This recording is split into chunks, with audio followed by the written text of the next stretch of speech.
all three of your judges are here, and so I will let them introduce yourself. If you have any questions at any point, please let me know. Good luck and thank you. Good morning. My name is Tammy Waller, and I am the Director for K-12 Social Studies and World and Native Languages at the Arizona Department of Education, and I'm very excited to be here listening to your testimony today. Good morning. I'm Lynn Simons from the great state of Nevada, and it's nice to see you all. I'm a district court judge in Washoe County, Nevada. And as I always like to do with every team is just remind you right now to take a very deep breath. And I'm thrilled to be here, second time doing nationals, and I'm honored and thrilled to hear from you this morning. Hi, I'm Murray Snow. I'm the Chief Judge for the Federal District Court in Arizona. Nice to be here. And we'd love to have you introduce yourselves to us. Good morning, judges. Thank you for being here. We are Reno High's Unit 6. I am Mia Tolles, and I'll be attending the University of California, Davis. I am Brock Clark, and I will be attending the University of Nevada. I'm Ariane Landers, and I'll be attending Cal Poly San Luis Obispo. Our unit coach is Mr. Denny Martindale, and our teacher is Mr. Richard Clark. Thank you. So Unit 6, what challenges might face American constitutional democracy in the 21st century? Question 2. President Dwight D. Eisenhower said, "We must guard against the acquisition of unwarranted influence by the military-industrial complex. The potential for the disastrous rise of misplaced power exists and will persist." Do you agree or disagree? Why? What disagreements did the founders have about a standing army, and are they relevant today? To what extent should there be international U.S. military presence? A catch-22 is the paradoxical nature, defined as a dilemma or difficult circumstance from which there is no escape because of mutually conflicting or dependent conditions. This panel agrees with Eisenhower's assertion of misplaced power, and that the catch-22 paradox is a perfect illustration of the influence of the military-industrial complex. The military-industrial complex is an informal alliance between a nation's military and the defense industry which supplies it, attempting to marshal political support for increased military spending. The military receives the necessary tools for furthering political interests abroad, while defense companies become the recipients of lucrative multi-billion-dollar deals. James Madison at the Constitutional Convention said, "A standing military force with an overgrown executive will not long be safe companions to liberty." In Federalist 46, Madison feared a federal military would become too large and oppress state militias, rather than defend America against other nations. As a check to the federal military, the states formally established their own militias through the Second Amendment, known today as the National Guard. The preamble to the Constitution says to provide for the common defense. This captures the essence of military affairs and cautions against purchasing defense at the expense of national unity, domestic tranquility, and the general welfare. Additionally, the founders had a clear conception of war. It had a beginning, to be formally declared by both houses of Congress. Article 1, Section 8, Clause 11. A middle, to be executed by the President as Commander-in-Chief, Article 2, Section 2, Clause 1, and funded by Congress, Article 1, Section 8, Clause 1. And an end, where international treaties are supreme law, Article 6, Section 2. War was undertaken only as a matter of necessity. The founders feared prolonged conflict and the installment of permanent military bases. However, the War of 1812 proved state militias were not enough to defend our nation. Having a standing army has played a crucial role in our international influence, but when too much power is placed in the hands of the defense industry, there are dangerous consequences. In 2011, the US got involved in the Syrian civil war by aiding Syrian rebels for humanitarian efforts. Despite good intentions, some view the US involvement in Syria as misplaced power. The military suppression of ISIS has led to over 400,000 deaths and the world's largest refugee crisis, exemplifying the catch-22 paradox. The US wars in the Middle East have cost American taxpayers $6.4 trillion over 2 decades. Power and money are misplaced in foreign conflicts when it could be supporting the general welfare of the United States, such as healthcare, climate change, and infrastructure. The American Society of Civil Engineers gave the United States a D+ for its infrastructure. Since the United States is 2 trillion shy of the needed funds for repairs over the next 10 years, a 28% cut to Pentagon funding from the total $717 billion budget would cover the difference.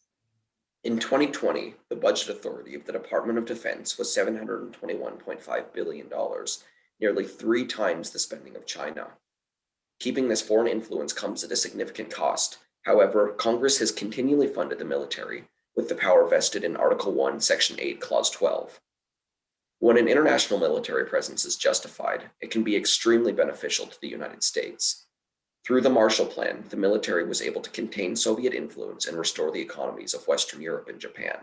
However, conflicts such as the Vietnam War, the War on Terror, and the international war on drugs have been costly and in some ways unproductive.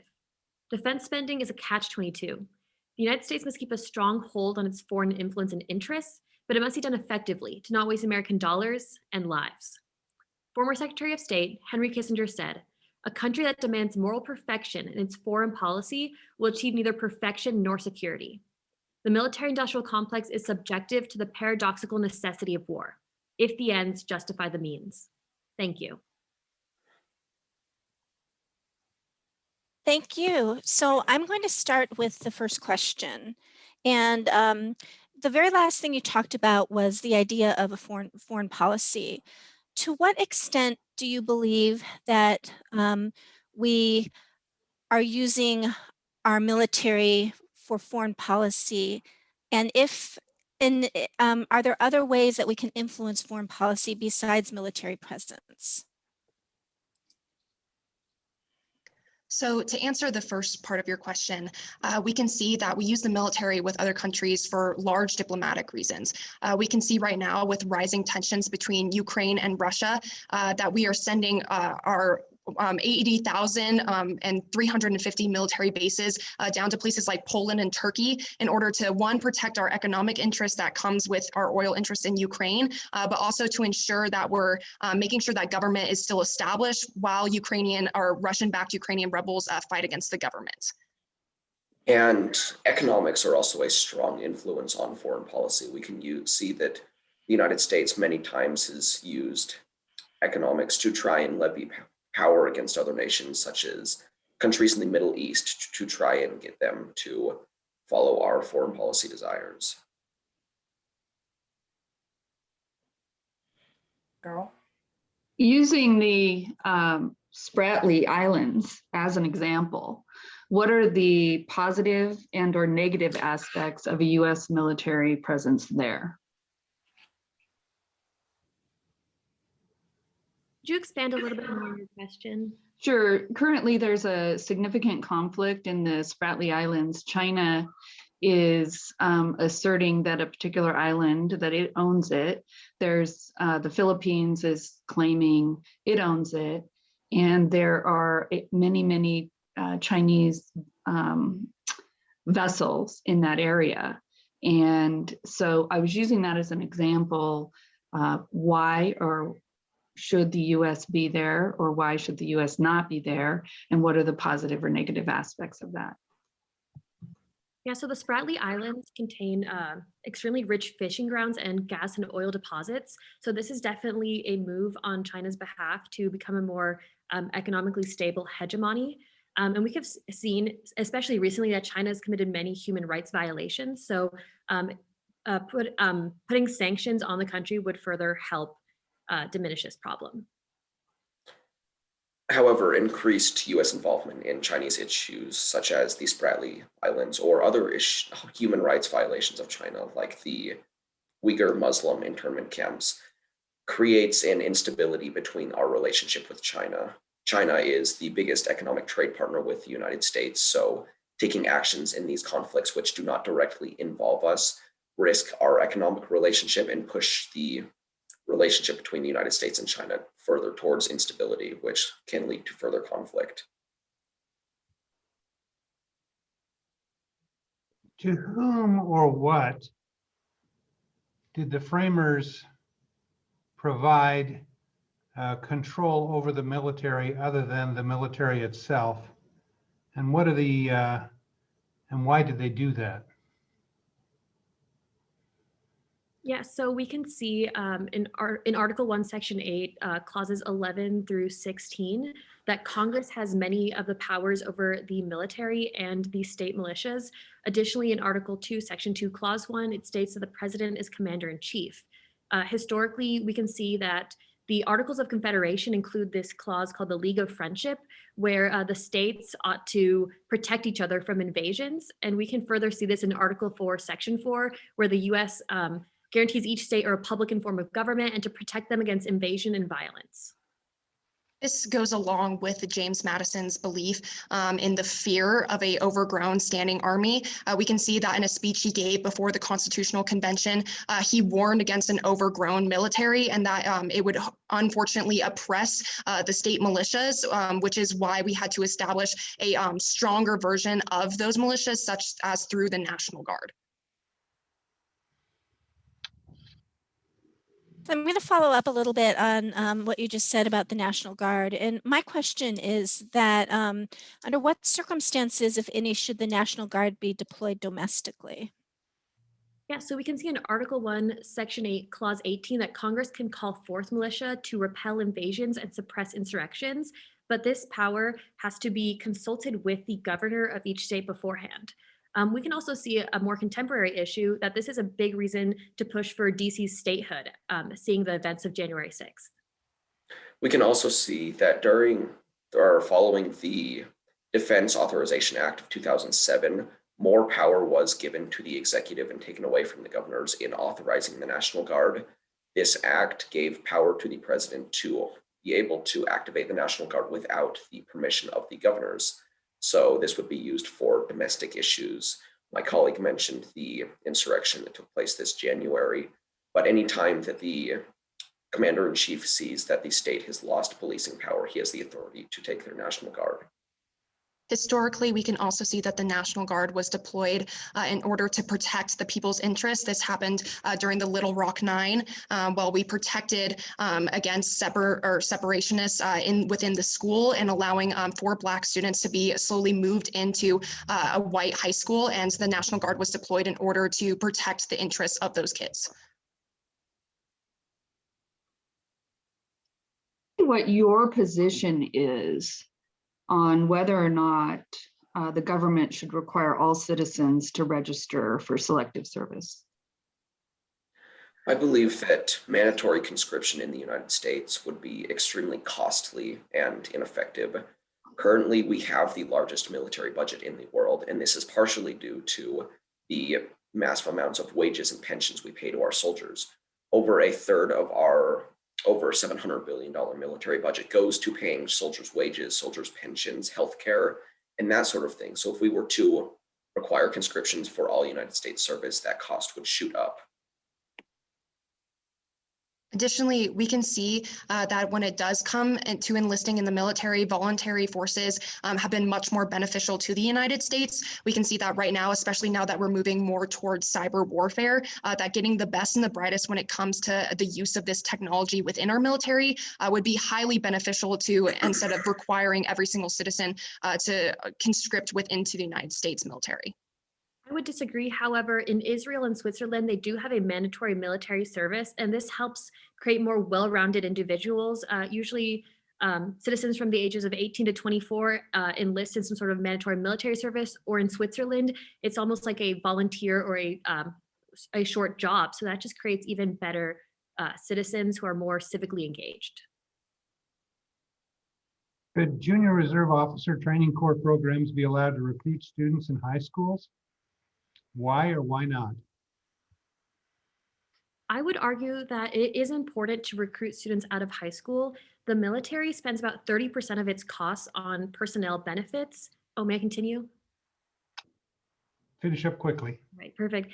And by providing these students a way out of poverty, we're slowly ending generational poverty and helping these students out in the long term with these military benefits. Thank you. Thank you.